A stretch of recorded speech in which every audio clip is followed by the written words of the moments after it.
Hello everyone. સો આપણી સાથે આજે છે doctor Jitendra Desai. Doctor Jitendra Desai Desai surgical and I હોસ્પિટલના ફાઉન્ડર છે અને આપણે એમની સાથે છીએ આજે. તો ડોક્ટર, આજે તમારી પાસેથી જાણવા માંગીશ કે આટલા બધા વર્ષથી આ સિટી વડોદરા સિટીની અંદર તમે પ્રેક્ટિસ કરી રહ્યા છો, તો એવું તમને કેમ વિચાર આવ્યો કે આપણે આ રીતે આજે બધાને એક વિડીયોના માધ્યમથી બધાને ગાઈડન્સ આપીએ અને પેશન્ટ્સને હેલ્પ કરીએ? એવો વિચાર કઈ રીતે આવ્યો? બહુ સુંદર સવાલ છે તમારો. આટલા વર્ષોથી જે હું પ્રેક્ટિસ કરું છું અને મેં જોયું છે કે લોકો ગૂંચવાયા કરે છે. જ્યારે શરૂઆત થઈ, I am talking of 50 years back, પછી 40, 30 અને છેલ્લા 15 વર્ષથી અત્યારે જે સિનેરિયો ચાલી રહ્યો છે એમાં લોકોને સમજ નથી પડતી ક્યાં શું કરવું. દરેક માણસોને અમે મેસેજ આપી શકતા નથી. ઘણી બધી વાર મલ્ટિપલ મીડિયા પરથી જાણી અડધું સમજી અને અડધું કરે છે, નથી કરતા, હેરાન થાય છે. હેરાન કરીને વસ્તુ બગાડીને અમારી પાસે આવે છે. હવે હું દરેક માણસે બને એટલું એક્સપ્લેન કરવા પ્રયત્ન કરું છું, પણ જનરલ પબ્લિક સુધી જો આ મેસેજ જાય તો ઘણા બધા કોમ્પ્લિકેશનો, ઘણા બધા ડિઝીઝ પ્રિવેન્ટ થઈ શકે, લોકો હેલ્ધી લાઈફ જીવી શકે. Very good. બહુ સરસ હેલ્પ થઈ રહી છે અને આ એક સોશિયલ હેલ્પ જ છે જેનાથી સોસાયટીને અને જેનાથી લોકોને ફાયદો થઈ શકે, લોકો જાણી શકે. આવી રીતે અગર ડોક્ટર્સ જેમ જીતેન્દ્ર દેસાઈ સર કરી રહ્યા છે એવી રીતે અગર ડોક્ટર્સ ગાઈડન્સ આપતા હોય તો બધામાં અવેરનેસ એક ઇમ્પ્રુવ થઈ શકે અને લોકો જાણી શકે કે એકચ્યુઅલમાં શું કરવું જોઈએ એમને કોઈ પણ પ્રોબ્લેમ હોય તો. તો હવે આપણે કોઈ એક સ્પેસિફિક ટોપિકથી સ્ટાર્ટ કરીએ આ કન્વર્ઝેશનને. સો ડોક્ટર, આપણે ઘણી બધી વખત જોતા હોઈએ છીએ કે લોકો આપણી પાસે આવતા હોઈએ છીએ હોસ્પિટલમાં અને ફેસ કરતા હોઈએ છે ઇવન ઘરે પણ કે એમને સ્ટૂલની અંદર બ્લડ દેખાતું હોય છે. ઘણી બધી વખત કોઈ એવું કહે છે કે મને એકદમ સ્ટૂલની અંદર બ્લડ આવે છે, બ્લડ જ દેખાય છે. ઘણા લોકો એવું કહે છે કે મને જે સ્ટૂલ છે બ્લેકિશ સ્ટૂલ થાય છે. આવા બધા આવી બધી વસ્તુઓ હોય છે. આપણે જનરલી સમજતા હોઈએ છીએ અને લોકોની એવી માનસિકતા પણ હોય છે કે એ પાઇલ્સ છે. એ પાઇલ્સ પણ હોઈ શકે, પણ એ બીજું કંઈ પણ હોઈ શકે. તો આપણે ડોક્ટર પાસેથી આજે એ જાણીશું કે જો એમને પાઇલ્સ ના હોય તો એમના સિવાય બીજું શું શું હોઈ શકે, અને એ હોય તો એમના માટે શું શું ડાયગ્નોસિસ કરવા પડતા હોય છે અને શું શું ટ્રીટમેન્ટ અવેલેબલ હોય છે, અને એના માટે કેટલું જલ્દીથી આપણે ડોક્ટર પાસે જવું જોઈએ, કેટલી સિરિયસનેસ લેવી જોઈએ આવા ઇશ્યુઝ માટે, અને કોઈ આપણે ઘરેલું ઉપચાર કરતા હોય તો એ કઈ રીતે અવોઇડ કરવા જોઈએ, તો આપણે જાણીશું ડોક્ટર પાસેથી. ફાઇન. તમારો જે સવાલ છે બ્લીડિંગ પર રેક્ટમ, ત્યાંને સંડાસમાં અંદર લોહી આવવું, લોકો જનરલી બે જ વસ્તુ જાણતા હોય છે. એક ફિશર એટલે ચીરો અથવા વાડીઓ પડ્યો હોય, અને બીજું પાઇલ્સ. ત્રીજી વસ્તુ લોકોને ખબર જ નથી. એટલે તે ઓલવેઝ ટેક ઇટ ગ્રાન્ટેડ કે ભાઈ ઈસબગુલ લઈ લઉં છું, કાં તો આ લઈ લઉં છું, બધું મટી જશે. બીજા થોડા દિવસ આવે, મટી જાય, એટલે એ પ્રમાણે ચાલ્યા કરે છે. અને એક સ્ટેજ એવું આવે છે કે અંદરનો રોગ ખૂબ જ એડવાન્સ હોય ત્યારે મેનેજમેન્ટ કરી અમારા માટે પણ અઘરી થાય છે. હવે let us start to understand કે બ્લીડિંગ પર રેક્ટમના બેઝિક કારણો કયા કયા છે. એટલે પહેલું તો સંડાસની સાથે બ્લડ આવે છે, પછી આવે છે, પહેલા આવે છે, જાડો કઠણ થાય છે, પાતળો થાય, આ બધા ક્વેશ્ચન જેને અમે હિસ્ટ્રી કહીએ ખૂબ જ અગત્યની છે. હવે પેશન્ટ પોતે સમજી શકતો જ નથી, એટલે જ્યારે પણ લોહી આવે તો he can go to his general practitioner, જેને આપણે ફેમિલી ફિઝિશિયન કહીએ, અને એની ટ્રીટમેન્ટ લઈ શકે. હવે અત્યારે પ્રોબ્લેમ એ છે કે લોકો શરમાય છે, કારણ કે બ્લીડિંગ પર રેક્ટમ હોય એટલે મોઢું જોઈને એનું ડાયગ્નોસિસ કરી ના થાય. પેશન્ટને સુવાડીને એક્ઝામિન કરવો જ પડે. જરૂર પડે તો સંડાસની જગ્યાએ આંગળીથી, જેને પીઆર એક્ઝામિનેશન કહીએ છીએ, અથવા તો નાનું ઇન્સ્ટ્રુમેન્ટ જેને પ્રોક્ટોસ્કોપ કહેવાય છે, અને જરૂર પડે તો મોટું એન્ડોસ્કોપ કે જેને કોલોનોસ્કોપી કરી કહેવાય. આ પ્રોસિજર કરે તો જ એનું ડાયગ્નોસિસ થાય, બાકી ન થાય. કારણ કે મારી પ્રેક્ટિસમાં હું જોતો આવ્યો છું, પહેલા આ રોગ અનકોમન હતા, અત્યારે આ રોગ ગ્રેજ્યુઅલી વધતા જાય છે. Probably the reason is dietary habit, personal habit, mental stress and strain and environment. આ બધા જે કારણો છે એટલે તકલીફ વધતી જાય છે, એટલે નિગ્લેક્ટ ન થવું જોઈએ. હવે સવાલ એવો છે કે પહેલું જે કહ્યું કે બ્લીડિંગ પર રેક્ટમમાં ફ્રેશ બ્લડ આવે છે, you go to your doctor, general પેટેડ, ટેક ટ્રીટમેન્ટ. પણ રિમેમ્બર ધી કે જો આ બ્લીડિંગ તમને અઠવાડિયા 15 દિવસથી ટ્રીટમેન્ટમાં ન મટે તો always go for a consultant. It means કે તમારા ગેસ્ટ્રોએન્ટરોલોજીસ્ટ જેને એન્ડોસ્કોપી આવડે છે, રૂટીન સર્જન પાસે જવાથી બી એનો પ્રોબ્લેમ સોલ્વ નહીં થાય, કારણ કે એની પાસે સ્કોપ નથી હોતો. આવડત બધી હોય પણ સ્કોપ ન હોય, અંદરથી જોઈ નહીં શકે. એનું કારણ કહું કે એની અંદરના જે ફીચર પાય તો બધાને ખબર છે. એના સિવાય જે અનધર કોમન કન્ડિશન છે અલ્સરેટિવ કોલાઇટિસ, એટલે મોટા આંતરડામાં ચાંદા પડવાનો જે રોગ છે એને અલ્સરેટિવ કોલાઇટિસ કહે છે. આ રોગ younger age group, right from 25 to 40 ની અંદર ઇટ ઇઝ વેરી કોમન. અને અત્યારનો જે યુગ છે, જે પીઝા પાસ્તાનો યુગ છે, એની અંદર આ રોગ બહુ જ સામાન્ય થઈ ગયો છે. થર્ડ, જે લોકોને મેન્ટલ સ્ટ્રેસમાં જીવી રહ્યા છે, આઈટી વાળા જે છોકરાઓ છે, પગાર ખૂબ મળે છે પણ એ લોકો એકદમ ટેન્શનમાં છે, એટલે tension is again one of the important factor for this disease. હવે થાય છે શું કે આ લોકોને બ્લીડિંગ પર એક્ટમ થતું હોય, ડાયગ્નોસિસ થતું નથી, એટલે રૂટીન પાસે જાય કે પાઇલ્સ ઓપરેટ કરી નાખે. have come across many patients regularly, અઠવાડિયામાં 2-3 પેશન્ટ એવા જોઈ રહ્યો છું આજની તારીખમાં કે જેને પાઇલ્સ નથી હોતા, બ્લીડિંગ પર રેક્ટમ હોય છે, ડાયગ્નોસ નથી થયું હતું, અથવા તો પાઇલ્સની સર્જરી થઈ ગઈ હોય છે. એટલે it is my request to the general public કે જ્યારે તમને લોહી પડતું હોય, go to a proper doctor, treatment લો 2 વીક 3 વીક.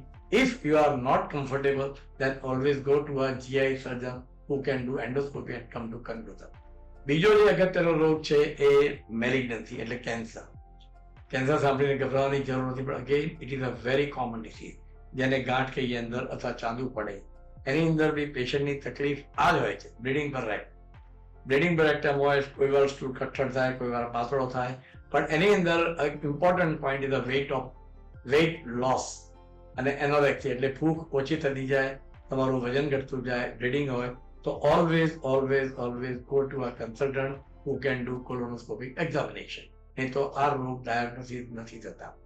મેં કહ્યું એ પ્રમાણે આજની તારીખમાં હમણાં 3 દિવસ પહેલાની વાત કરું, યંગ છોકરો જેની ઉંમર ફક્ત 26 વર્ષ, બ્લીડિંગ પર રેક્ટમ માટે પાઇલ્સની ટ્રીટમેન્ટ ચાલુ હતી, છેલ્લા 2.5 મહિનાથી એની સ્કોપી કરી, ગાંઠ હતી, બાયોપ્સી લીધી અને આજેનો રિપોર્ટ આવ્યો અને કેન્સર છે. યુ કેન જસ્ટ ઇમેજિન 26 વર્ષના છોકરાને કેન્સરનો વિચાર પણ ના આવે. બરાબર, એની કમ્પ્લેન ખાલી બ્લીડિંગ પર રેક્ટમ જ હતી, બરાબર છે, પણ it was not diagnose, it was diagnose only as a piles. So again I request all of you કે જ્યારે તમને સંડાસમાં લોહી આવે, take treatment from a routine doctor. પણ જો 2-3 અઠવાડિયામાં ઠેકાણું ન પડે then don't wait and go for the endoscopic examination. Okay, very good. આપણે બહુ સારી માહિતી ડોક્ટર સાહેબે શેર કરી છે, જેની અંદર નાની બીમારીથી લઈને મોટી બીમારી સુધી કઈ પણ વસ્તુ હોઈ શકે છે. એનો મતલબ એ નથી કે આપણે ગભરાઈ જવું જોઈએ, એનાથી દૂર જવું જોઈએ કે કોઈ નાની મેડિસિન ઘર ઉપચાર લઈ અને એમની સોલ્યુશન કરવું જોઈએ. રાઈટ પર્સન, રાઈટ ડોક્ટર પાસે જઈ અને રાઈટ ડાયગ્નોસિસ કરાવવું જરૂરી હોય છે. તો આ ડાયગ્નોસિસ કરવા માટે ડોક્ટર અને એમની ટ્રીટમેન્ટ કરવા માટે એમને ક્યાં જવું જોઈએ? આપણી પાસે અહીંયા દેસાઈ સર્જિકલમાં હોસ્પિટલ જે છે દાંડિયા બજાર રોડ પર, ત્યાં પણ ઓપ્શન હશે, બીજે ક્યાંય પણ ઓપ્શન હશે, તો એના માટે શું કહેવા માંગશો? એકચ્યુઅલી જે જીઆઈ એન્ડોસ્કોપી એટલે ગેસ્ટ્રો ઇન્ડસ્ટ્રિયલ એન્ડોસ્કોપી, કે જેમાં અપર પાર્ટ એટલે ઇસોફેગસ, સ્ટમક, ડ્યુઓડેનમ અને કોલોનના કોઈ પણ ડિસીઝ માટેની જે એન્ડોસ્કોપી થાય એને જીઆઈ એન્ડોસ્કોપી કહે છે. એ એન્ડોસ્કોપી વડોદરામાં શરૂઆત મારે ત્યાં થઈ 1983. ત્યારથી I was the first surgeon or consultant to start endoscopy in those days.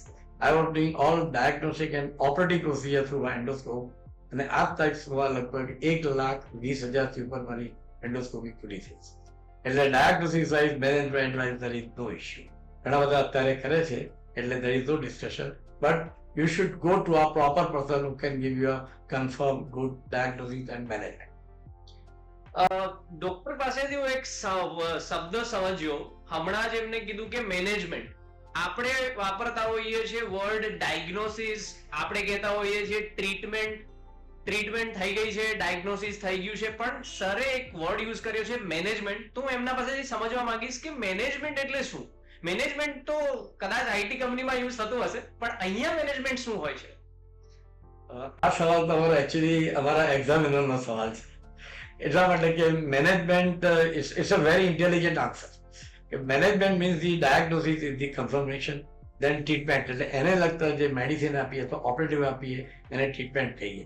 અને એના પછીની જે વસ્તુઓ સમજાવવાની હોય કે જેના પાસે આજથી કોઈની પાસે ટાઈમ જ નથી, ઓપરેટ કરીને પેશન્ટને કે જા તું ઘેર જતો રહે that is the rehabilitation. Patient should go back to his work in a normal way and he should be healthy and fine without disease. So with a proper follow-up. મારા પેશન્ટનો ફોલોઅપ ઓપરેશન પછી હું 6 મહિના સુધી મફત કરું છું. I don't take a single pie from him, but I see that the patient is back to original work without any difficulty, and that is the management. Okay, તો એનો મતલબ જે હું સમજ્યો છું કે મેનેજમેન્ટ એટલે બધી જ વસ્તુ જ્યાંથી પેશન્ટ હોસ્પિટલની અંદર એન્ટર થાય છે એનું ડાયગ્નોસિસ કરવું, એની ટ્રીટમેન્ટ કરવી, એને શું ખાવું જોઈએ, શું ના ખાવું જોઈએ એ પણ જણાવવું, એમને ક્યારે ફોલોઅપ માટે આવવું અને કમ્પ્લીટ ફોલોઅપની સાયકલ જે છે જે અહીંયા દેસાઈ સર્જિકલમાં completely free of charge Desai sir offer કરી રહ્યા છે, એ જે એન્ટાયર પ્રોસેસ છે જ્યાં સુધી પેશન્ટ ઠીક ના થઈ જાય એને મેનેજમેન્ટ કહેવાય છે. Very nice, very good sir, thank you for explaining. હવે આપણે નેક્સ્ટ વાત કરીએ. બીજો એક ટોપિક મને જે લોકો જનરલ પબ્લિક પાસેથી જાણવા મળતો હોય છે કે લોકો કહેતા હોય છે કે મને કબજિયાત છે, મને લાંબા સમયથી કબજિયાત છે, મને હું હરડે લેતો હોઉં છું, હું એક કોઈ ડોક્ટર પાસે જઉં છું, તે મને કોઈ દેશી ઉપચાર આપે છે, હું આ કોઈ પાન લઈને ચાવી લઉં છું ને મને સારું થઈ જાય છે, એ કન્ટિન્યુઅસલી હું સાંભળતો હોઉં છું, પણ લોકો એને ક્યારેક લાઇટલી લેતા હોય છે, ક્યારેક ડોક્ટર પાસે જઈને ટ્રીટમેન્ટ કરતા હોય છે. પણ મારે એ સમજવું છે આજે તમારી પાસેથી કે એને કઈ રીતે ટ્રીટમેન્ટ કરવી જોઈએ અને એને કઈ રીતે આપણે લેવું જોઈએ જેનાથી કરીને આપણે એમાં કોઈ વર્સ્ટ કેસ ના થાય અને અર્લી આપણે એમને સોલ્વ કરી શકીએ, અથવા તો આપણે એવી ફૂડ હેબિટ્સ ચેન્જ કરી શકીએ કે જેના કારણે એ વસ્તુ સોલ્વ થાય ને કોઈ દવાની કદાચ જરૂરિયાત ના હોય. તો એમના માટે આપણે જાણીશું સર પાસેથી. Right. Constipation is a commonest problem. એમાં 40 પછીનું એજ અને 65 પછી તો lots of people they come with a constipation. Actually constipation એટલે શું આપણે એને સમજવા પ્રયત્ન કરીએ. પહેલો મિનિંગ કોન્સ્ટિપેશનનો છે stool is hard. એટલે જેને બહાર કાઢવા માટે તાકાત કરવી પડે, જોર કરવું પડે. Number of times older group of people એ આંગળી નાખીને બહાર કાઢતા હોય છે, બરાબર છે. એ હાર્ડ સ્ટૂલ અને એની અંદર આંગળીના વડે જે નાક કાઢે છે એમાં અલ્સર ડેવલપ થાય છે અને અલ્સરમાંથી બ્લીડિંગ થાય છે, which we come across very frequently. હવે બેઝિક રીઝન કોઈને ગમે જ નહીં આંગળી નાખવાની, પણ stool is so hard, it is not coming out, it is making lots of force. પણ ઉંમર થાય એટલે પાવર ઓછો થયો તમારો, એટલે because of the discomfort is trying to remove it. That is constipation number 1. Second type of constipation કે patient having a sense of incomplete evacuation, કે મને આમ બરાબર મજા નથી આવતી, જે પૂરું થયું નથી, એટલે એમ કહીને દિવસમાં 3-4 વાર જઈ આવે. Consistency is normal. I repeat, consistency is like a paste normally. That consistency is normal, but patient is having a sense of incomplete evacuation. એટલે દિવસમાં 3-4 વાર જાય અને પછી ઘાસ બરાબર થાય. Third type of constipation is not passing daily. સાહેબ તો 2-3 દિવસ એકવાર જવું પડે. They take it so lightly. હવે 2-3 દિવસે એકવાર જાય એટલે જે અંદર કલેક્ટ થયા કરે એની અંદર થોડુંક પોઈઝનિંગ થતું હોય છે, લોસ ઓફ એપેટાઇટ થતો હોય છે, ફૂડ એબ્સોર્પ્શન, બ્લડ ફોર્મેશન બધું ડેમેજ થતું હોય છે. So let us understand it કે આ બધાના થવા માટેના બેઝિક રીઝન જે આપણે પહેલા મેનેજમેન્ટની વાત કરી, એટલે we take the proper history કે પેશન્ટની લાઈફસ્ટાઈલ કેવી છે. પહેલા પેલું તો person is working outside the field અથવા બહાર જતો હોય તેમાં વોટર લોસ બહુ થતો હોય છે. હવે એને ખ્યાલ ના હોય એટલે પાણી ઓછું પીએ, એટલે less amount of fluid intake is the important reason for parts 2. Number 2, diet. ઘણી બધી વાર ડાયટિંગ કરતા હોય છે people like you, those are busy for the whole day. એ લોકો બપોરે શું છે કે રોટીને શાક ખાઈ લે, કાં તો કંઈ સલાડ લઈ લે ને રાતે લઈને સવારે થોડું લે. દે ડેવલપ ઓલવેઝ કોન્સ્ટિપેશન, કારણ કે the diet is not complete. આપણા ડાયટમાં જે ઓરિજિનલ ડાયટરી હેબિટ છે કે દાળ છે, કઢી છે, મગ છે, શાકભાજી છે, દાળ, રોટલી છે, એટલે એની અંદર ડાયટ ફૂલ જાય છે અને સ્ટૂલ બીકમ સોફ્ટ. તમે જ્યારે રોટલીને શાક કે બગરેને શાક ખાઓ ત્યારે સ્ટૂલ બીકમ્સ હાર્ડ અને ઇટ ઇઝ અ પ્રોબ્લેમ. એટલે ડાયટરી હેબિટ, એટલે પર્સનલ હેબિટમાં water intake, dietary habit. Third is space. ઘણી બધા લોકો આજે મજા નથી આવતી, આમ જગ્યા ખરાબ છે, હવામાં કોણ જાય, એ જે ફિલિંગ છે એ ફિલિંગને તમે એવોઇડ. અને once the sensation is lost, then it also goes for a constipation.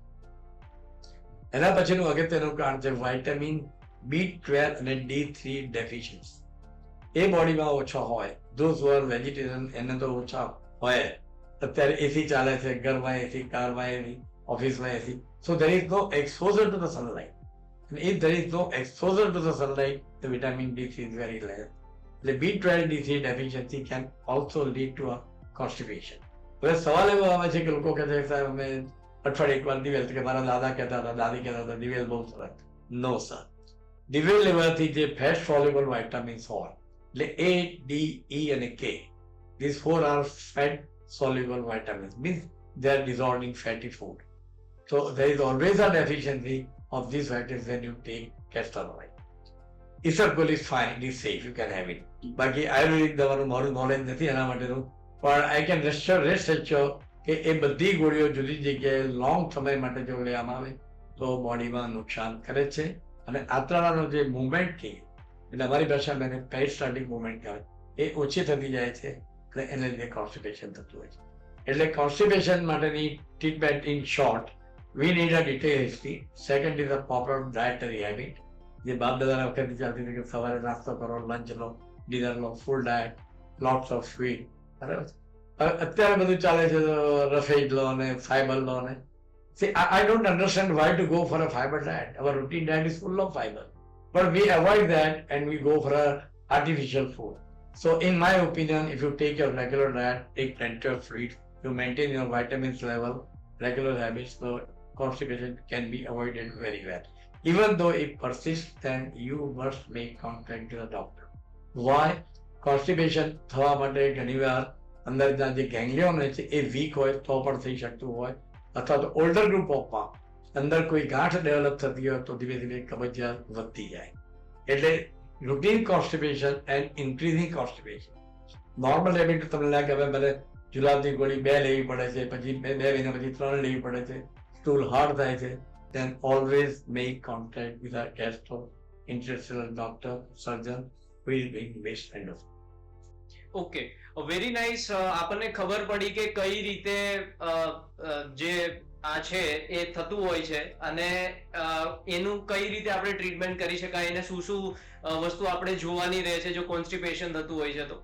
સો આપણે હજુ એક વસ્તુ આમાં જાણવા માંગીશું કે કોઈ એવી ફૂડ હેબિટ અથવા કોઈ એવા ફૂડ હોય છે કે એવા કોઈ લિક્વિડ હોય છે જે આપણે ડેઈલી યુઝમાં લેતા હોય છે અથવા કોઈ ડ્રાય ફ્રૂટ્સ હોય છે, તો એવા કોઈ સજેશન, હું એવું નથી કહેતો કે એ જ લેવું જોઈએ, પણ કોઈ એવા સજેશન જે કોઈ નોર્મલ માણસ છે એમને કોઈ વખત થતું હોય અને કોઈ ફૂડ હેબિટથી જો એમને ચેન્જીસ લાવવાનો પ્રયાસ કરતા હોય અને એમને કોઈ ફૂડ લેવું હોય તો એવા કોઈ suggestion, food dietary related suggestions ખરા sir? Sure. Vegetable soup, mixed vegetable soup, tomato soup લઈ શકાય. અંજીર is a very good laxative, safe. એમાં કેલ્શિયમ બી આવી જાય, આયર્ન બી આવી જાય અને lots of the minerals are there, that is always included. So એક અંજીર રાતે પલાળી રાખો, એટલા માટે કે ઉપર ડસ્ટ ચોંટેલી હોય છે. પલાળવાથી આખી રાત પાણીમાં રહે, ઉપરની ડસ્ટ સવારે કાઢી દાંત સારા તો ચાવીને ખાઈ જાઓ, કાં તો મિલ્ક શેક બનાવીને પી જાઓ. એક ખજૂર, ડ્રાય ફ્રૂટની અંદર અગેન 2 બદામ, 2 કાજુ, 1 અખરોટ, if finance can afford you, right. પણ વેજીટેબલ તો બધાને એફોર્ડ થાય જ. અને plenty of water. The normal water requirement in summer is around 3 to 4 liters in 24 hours. And if it is winter or monsoon cold season, it is 2.5 to 3 liters. એટલો જ water intake થાય. Leafy vegetables, મગજ શાંત હોય, tension ના અને quite life હોય તો constipation can be avoided completely. Okay, આપણે સમજ્યું કે કઈ રીતે નાની મોટી ફૂડ હેબિટ જે ઘરમાં જ હોય છે એને ચેન્જ કરીને કરીએ અથવા ચેન્જ કરીએ આપણી લાઈફસ્ટાઈલની અંદર તો એ કઈ રીતે આપણને બેનિફિશિયલ થઈ શકતી હોય. સર એક પોઈન્ટ કીધો છે વેજીટેબલ્સ. હવે વેજીટેબલ્સ આપણે જ્યારે સમજીએ ત્યારે આપણે એવું સમજતા હોઈએ છીએ કે શાકમાં બનાવીને ખાવાનું, સૂપ કરવાનું કે શું કરવાનું, તો એ પણ જાણવા માંગીશું કે વેજીટેબલને કયા ઇન્ટેકમાં લેવાથી બેસ્ટ રિઝલ્ટ મળતા હોય છે. લીફી વેજીટેબલ્સ એટલે જેને આપણે ભાજી કહીએ છીએ એ પ્રકારની. પણ again one serious point eight this level કે આ બધીની અત્યારે જે કેમિકલ છાંટવામાં આવી રહ્યા છે દેટ ઇઝ વેરી ડેન્જરસ. એટલે જો તમારે ભાજી ખાવી હોય, દાખલા તરીકે ટામેટા છે, કાકડી છે, ગાજર છે, ફણસી છે, ફ્લાવર છે, કોબી છે, એ બધાને પણ you have to wash it thoroughly. I really mean it. Means કે ઇવન કોબી જો તેના પત્તા કાઢી અને એને પાણીથી સાફ કરી, ક્રશ કરી, કાં તો અને ગરમ પાણીમાં બોઇલ કરી, જે મસાલો તમારે રોટી નાખવો એ નાખી શકો, પણ without washing it properly avoid it. કારણ કે બધી જે બ્રાસિકા ફેમિલી પન્નાવાળી જે વેજીટેબલ્સ આવે, it is full of H. pylori infection, which is a burning problem all over the world. So I made a special research work on H. pylori dates back in 1991. Okay Right. Okay So generally it is found in two class of people. Number one, the vegetable ધોયા વગર ફટફટ બહારથી લાય એ ખાઈ જતા હોય છે, એમાં it is very common. આ ઓર્ગેનિઝમ એની અંદર આવેલા હોય છે. એટલે સેકન્ડ રીઝન, સવારે જે લોકો બ્રશ કર્યા વગર ખાતા હોય છે, ઘણા બધાનું માનવું હોય છે કે સવારે નૈણા કોઠે આપણે પાણી પીએ તો બહુ સારું. How it is possible? સવારે ઉઠીએ ત્યારે મોઢામાંથી વાસ આવતી હોય છે, પત્ની હોય તો એ ના પડે કે ત્યાં મોઢું સાફ કરી નાખે, તો એ અંદર કેવી રીતે નાખાય? It's a common answer, right? But even though I don't know how people accept it and how people are saying that, but to me lots of work has been done all over the world. એ જે રાતના આપણો country છે ને, એટલે cold country, hot country. Hot કન્ટ્રીની અંદર આપણે wine નથી લેતા. હોટ કન્ટ્રી એટલે આખી રાત જે રાતે ખાધું હોય એના પાર્ટિકલ્સ અંદર ભરાયેલા હોય છે, એનું ફર્મેન્ટેશન થાય અને એમાંથી H. pylori ઓર્ગેનિઝમ ડેવલપ થાય. એટલે always brush your teeth in the morning. We always say that bad tea is a bad tea, right? Right. For cold country it is fine because people are used to taking wine, right? So all organisms which are there, they are killed.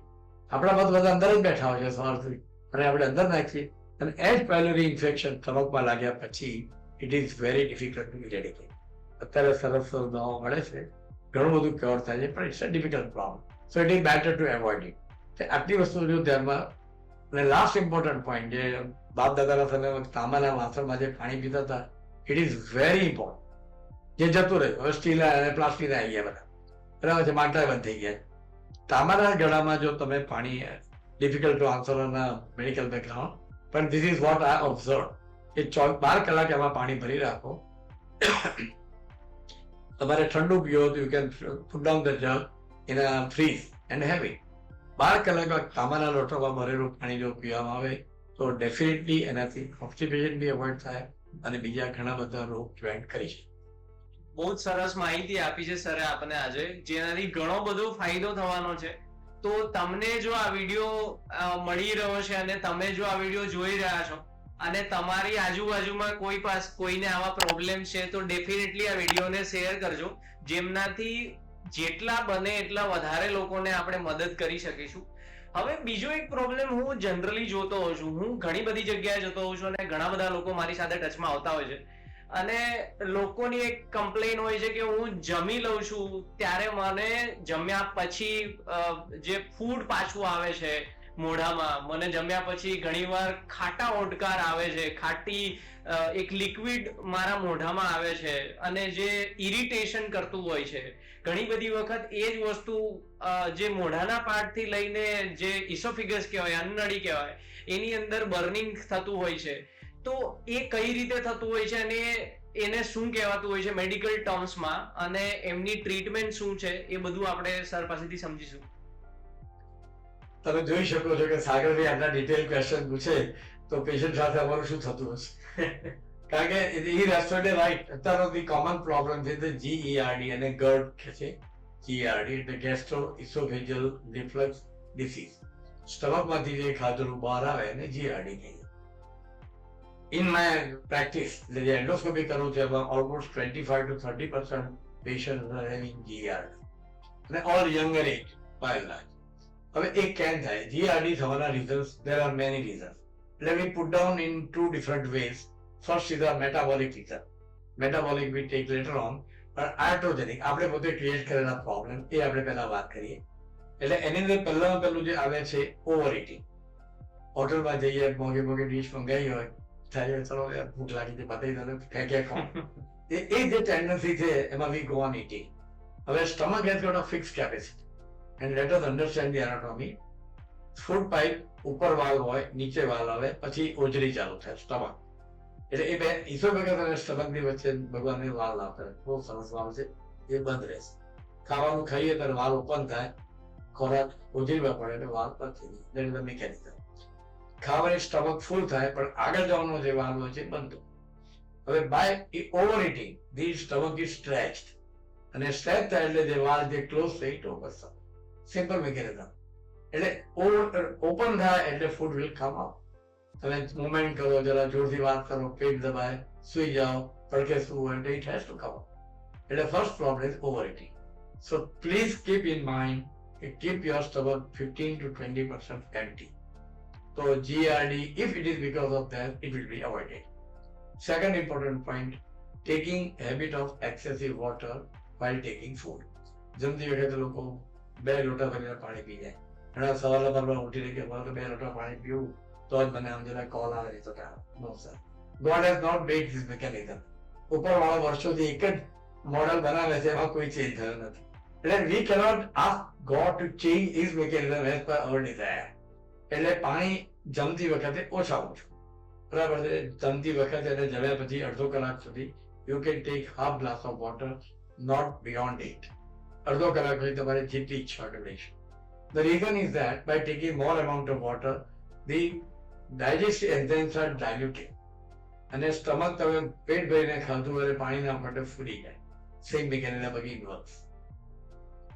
ત્રીજું, જમ્યા પછી તમારે પેટ દબાય એવી કોઈ activity નહીં કરવાની. અને ફિમેલમાં it is very common કે રસોડું સાફ કરવાનો, કે નીચેથી સાફ કરવાનો, વાસણો સાફ કરવાના, કચરા પોતા કરવાના.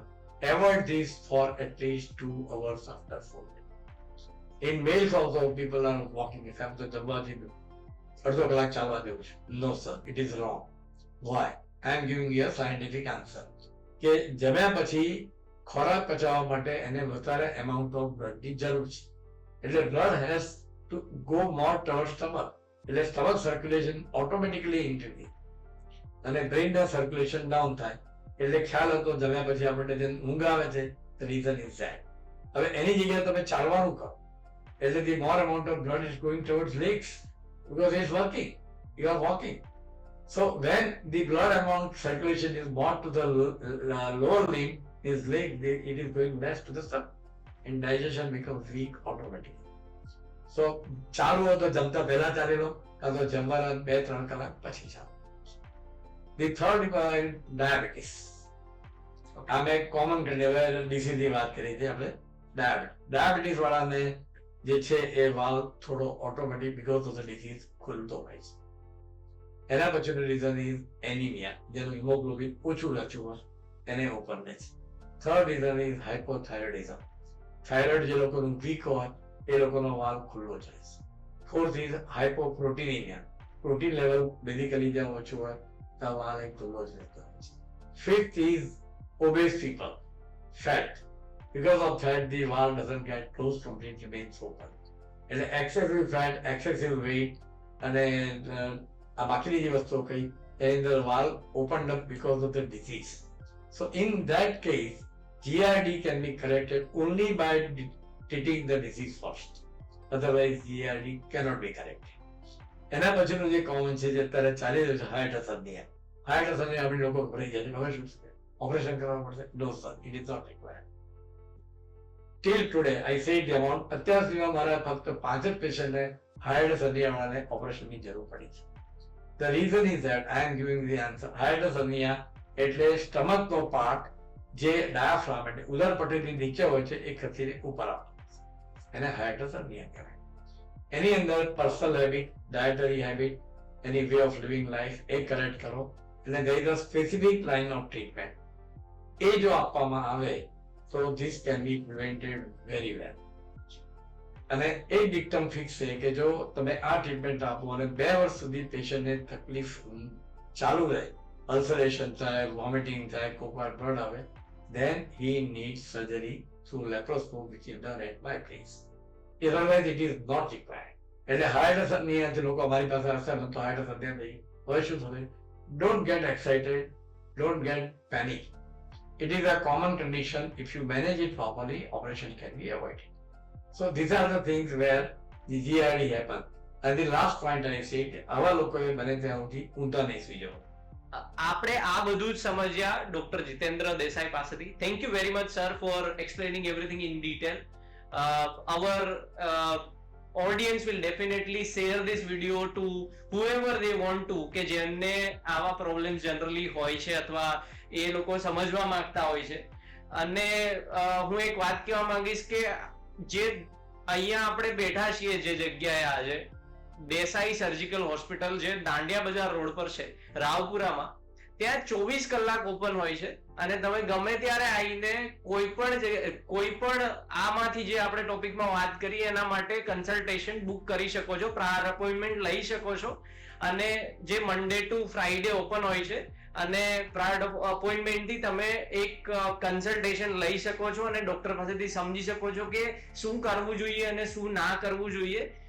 એકવાર જરૂરથી એ સ્ટેપ લેવું જરૂરી છે કે તમે ડોક્ટર પાસે જઈ રહ્યા છો અગર તમને કોઈ પ્રોબ્લેમ આવી રહ્યો છે. પ્રોબ્લેમ આવી રહ્યો છે અને આપણે ઘરે બેઠા રહીએ છીએ અને કાલે ખાલી ઘરે બેસીને કોઈ ડોક્ટરને કે ફેમિલી ફિઝિશિયનને ફોન કરીને કોઈ મેડિકલમાંથી દવા લઈ રહ્યા છીએ તો એ મુશ્કેલી આગળ જઈને થઈ શકે છે. તો એ જેન્યુઅન રિક્વેસ્ટ છે બધાને કે આવું ન કરવું જોઈએ. જો કોઈ પ્રોબ્લેમ તમને ફેસ થઈ રહ્યો છે please consult to the doctor. Nearby જ્યાં પણ તમે રહો છો, કોઈ પણ સિટીમાં રહો છો, કોઈ ફિઝિશિયન હોય છે એમને બતાવી શકો છો. અને જો આવા બધા પ્રકારના કોઈ પ્રોબ્લેમ હોય તો તમે કોઈ ગેસ્ટ્રોએન્ટરોલોજિસ્ટને બતાવી શકો છો nearby. Thank you very much. Please share this video. Thank you.